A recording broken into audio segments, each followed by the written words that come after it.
देखो कुछ बॉलीवुड में आते हैं, अपना नाम बनाते हैं, अपनी शोहरत बनाते हैं, अपनी दौलत बनाते हैं, चले जाते हैं, लेकिन कुछ अपना एरा बनाते हैं, कुछ अपनी लेगेसी बनाते हैं। तो आज ऐसे ही लेजेंडरी मैन के बारे में बात लेकर चलने वाला हूं, अबाउट द धर्मेंद्र पाजी, एंड ऑल्सो कैसे वो अब हमारे बीच में नहीं है। देखो धर्मेंद्र पाजी का जन्म 8 दिसंबर 1935 में हुआ था पंजाब में, एंड ऑल्सो एक छोटे से विलेज से आते थे, उनकी मिडिल क्लास फैमिली थी, एंड ऑल्सो उन्होंने कभी सोचा नहीं था कि भाई वो बॉलीवुड तक जाएंगे, मूवीज वगैरह में काम करेंगे एंड इतने बड़े एक्टर बन जाएंगे। उनके पास कोई भी सपोर्ट नहीं था बैक एंड से कि भाई वो एक नेपो किड निकले, नहीं था, कुछ भी नहीं था। लेकिन वही उस टाइम पे एंटरटेनमेंट का एक ही सोर्स हुआ करता था, बॉलीवुड मूवीज। तो उस टाइम पे उनके अंदर भी मूवीज का क्रेज था जब वो छोटे थे, एंड उन्होंने ठान लिया था कहीं बैक एंड में कि भाई मूवीज पे वगैरह पे काम करना है, बट किस तरीके से करना है, कैसे करना है, उनको कोई भी आइडिया नहीं था, क्योंकि उस टाइम पे उतने ज्यादा ऑप्शन ही अवेलेबल नहीं थे। भाई आज के टाइम जैसा आ रहा नहीं है कि भाई तुम लोग वीडियोस वगैरह बनाओ, तुम लोग चीजें वगैरह करो and you gonna be famous one, Bollywood वाले तुम्हें बुलाएंगे, नहीं होती थी ऐसी चीजें। लेकिन उन्होंने एक बार जरूर ठान ली थी कि भाई मुझे बॉलीवुड में जाना है। अब कैसे जाना कैसे नहीं उनको कुछ भी आइडिया नहीं था। एंड एक बार उनके पास वो ऑप्शन आता है कि भाई बॉलीवुड मैगजीन के अंदर कुछ छपा हुआ था कि भाई कुछ फोटोज वगैरह क्लिक करानी थी, कुछ फोटो शूट्स कराने थे, एंड उसके अंदर धर्मेंद्र पाजी ने अपना नाम सबमिट करवाया, अपनी फोटोज वगैरह भेजी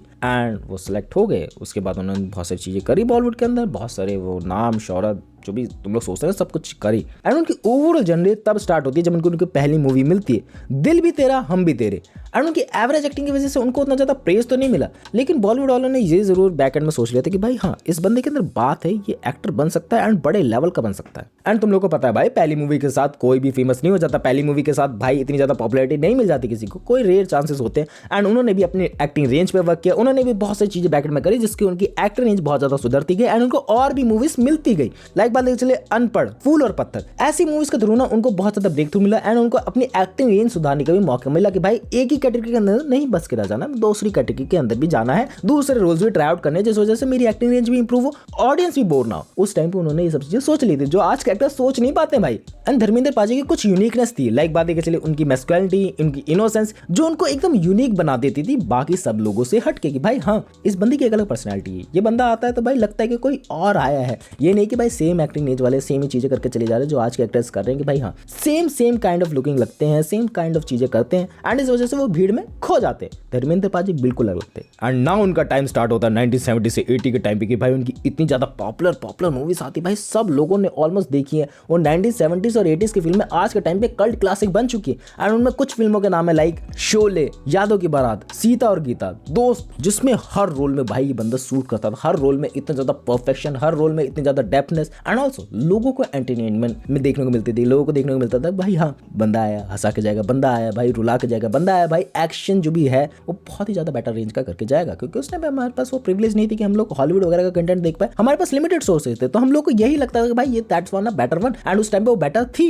एंड उसके बाद हर एक्टर की वो जर्नी स्टार्ट होती है कि भाई वो अपने आप को बहुत बड़ा समझने लगता है, अपने आप को सर पे चढ़ा लेता है। लेकिन धर्मेंद्र पाजी के पास बहुत ज्यादा पैसा है, बहुत ज्यादा फेम है, लेकिन कभी भी वो अंदर से हम लोग को न्यूज नहीं सुनने को मिली, अंदर से कभी उनकी एरोगेंट नहीं देखने को मिली, एंग्रीनेस देखने को नहीं मिली कि भाई हाँ मैं बड़ा हूं तू छोटा है, तेरे को ऐसे सब चीजें करनी पड़ेगी, नहीं कहीं पे भी देखने को नहीं मिला। वो हमेशा बहुत ही विनम्र रह के बात करते थे, वो हमेशा उनकी बातों से लगता था कि भाई हाँ ये बंदा बन तो सब कुछ गया है लेकिन ऐसा लगता है कि भाई ये बहुत ही ज्यादा अच्छा है, बहुत ही ज्यादा अच्छे स्वभाव का। तुम लोगों ने अपने आसपास ऐसे बहुत सारे देखे होंगे लोग जो भाई बहुत ही ज्यादा बन जाते हैं, बहुत ही ज्यादा बन ठन जाते हैं, जिनकी जेब में बहुत ज्यादा पैसा आ जाता है एंड वो बनने लगते हैं। धर्मेंद्र पाजी is different kind of person, जिनके पास फेम आया, पैसे आए, लेकिन तब भी वो बदले नहीं एंड फैंस उन्हें उस टाइम का सिर्फ हीरो नहीं मानते, क्योंकि उस टाइम का एरा ऐसा था कि भाई हम लोग पैदा नहीं होते तब की उनकी पॉपुलैरिटी है। तो तुम समझ लो कि भाई उसने उस टाइम पे विदाउट द इंटरनेट किस टाइम का अपना ऑरा जमा रखा था, ऑरा फार्मिंग कर रखी थी, जो आज के टाइम पे हम लोग ये वर्ड ढूंढ रहे भाई वो सब करके छोड़ चुके हो। एंड नाउ थोड़ी सी सैड बात लेके चलते हैं भाई। कुछ ही दिनों पहले ना एक न्यूज आती कि भाई धर्मेंद्र पाजी हमारे बीच नहीं रहे।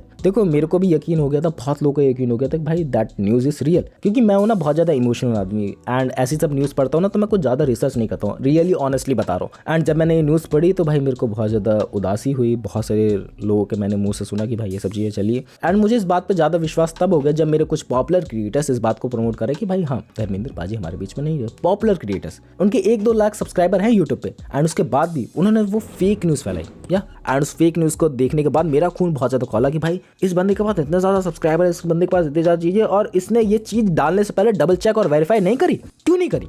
एंड उसके बाद मैंने उस बंदे को अनसब्सक्राइब तो नहीं करा। डेफिनेटली उसके कुछ मूवीज़ के रिव्यूज़ मेरे को पसंद आते हैं, बट इस बात के लिए मैं हमेशा उस बंदे से नाराज़ रहूँगा। हालांकि वो नाराज़गी कभी भी दिखने नहीं वाली कि भाई वो बंदा कौन है, कैसा है, बट अंदर ही अंदर जो ट्रस्ट था भाई बॉलीवुड क्रिएटर से रिलेटेड कि भाई वो ऐसा टाइप ऑफ कंटेंट बना रहे हैं, वो आगे से नहीं रहेगा कि भाई हाँ ये लोग भी गलतियां करते हैं एंड बड़े लेवल पे करते हैं, उसके बाद ये माफ़ी तो नहीं मांगते। एंड जिसने न्यूज़ फैलाई थी वो आज तक चैनल भाई बहुत ज़्यादा मैं भाई उसको क्या दूं, गालियाँ दूं उसको मैं भाई, उसके लिए वो भी कम पड़ जाएंगी। एंड उसके बाद उन्होंने उस चीज़ को प्रमोट करने से रोका एंड ऑल्सो अपने ट्विटर हैंडल पे जाके माफ़ी मांगी। बढ़िया भाई, माफ़ी तो एक्सेप्ट करी, कुछ लोग तो माफ़ी भी एक्सेप्ट नहीं कर रहे कि भाई हाँ माफ़ी उन्हें मांगनी चाहिए, वो लोग उस काबिल ही नहीं है ऐसा लगता है। छोड़ो भाई, मैं उसके डेप्थ में नहीं जाऊँगा। धर्मेंद्र पाजी पे रहते हैं तो भाई जब वो थोड़े बहुत बीमार रहने लगे तो वो हॉस्पिटल में एडमिट हुए, तभी ये न्यूज़ वायरल होने लगी थी एंड हेमा मालिनी ने आकर सब चीज़ें कन्फर्म कर दी कि भाई ये सब चीज़ें फेक है। एंड नाउ अभी रिसेंटली 24 नवंबर 2025 में वो हमारे बीच नहीं रहा।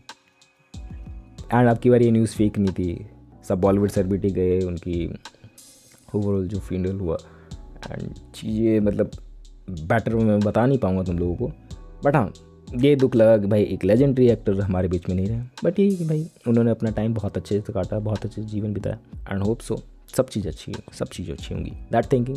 बाकी मैं अगर कुछ कहना चाहूँ तो भाई हाँ, ओवरऑल मैं उस एरा से आता हूँ जब मैं पैदा भी नहीं हुआ था, 2004 का टाइम था एंड तब भी मैं उनकी मूवीज़ वगैरह देखता था। हालांकि मैंने 2015 या 16 में ही एक्सप्लोर करना चालू की ये सब चीज़ें, बट हाँ उनकी मूवीज़ हमेशा से कल्ट क्लासिक रही हैं। उनकी मूवीज़ हमेशा से अंदर से वो गूज़बम्प देखे गई हैं कि भाई हाँ एक टाइम पे कुछ एक्टर थे, वो एक टाइम पे उन्होंने कुछ चीज़ें उखाड़ी है।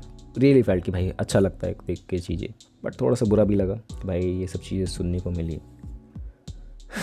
एंड डेफिनेटली मैं कहना चाहूँगा उनकी यादें हमेशा हमारे दिल में ज़िंदा रहेंगी। एंड डेफिनेटली धर्मेंद्र सर को मैं एक लेजेंड कहना चाहूँगा।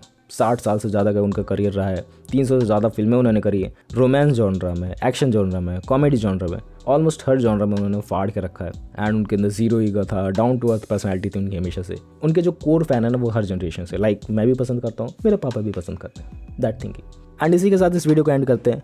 बाकी तुम्हारी क्या थिंकिंग है, तुम क्या सोच रखते हो एंड तुम लोगों ने उनकी मूवीज़ वो कल्ट क्लासिक वाली देखी है, नहीं देखी? नहीं देखी तो भाई तुम लोगों को यूट्यूब पर मिल जाएंगे उनकी वीडियोस, उनकी क्लिप्स, उनकी ओवरऑल मूवी के जो चैनल्स है शेमरू करके, जाके देखना उनकी ओवरऑल कल्ट क्लासिक चीज़ें क्या क्या रही हैं। बाकी that's all for the video, मिलते हैं नेक्स्ट वीडियो में, बाय।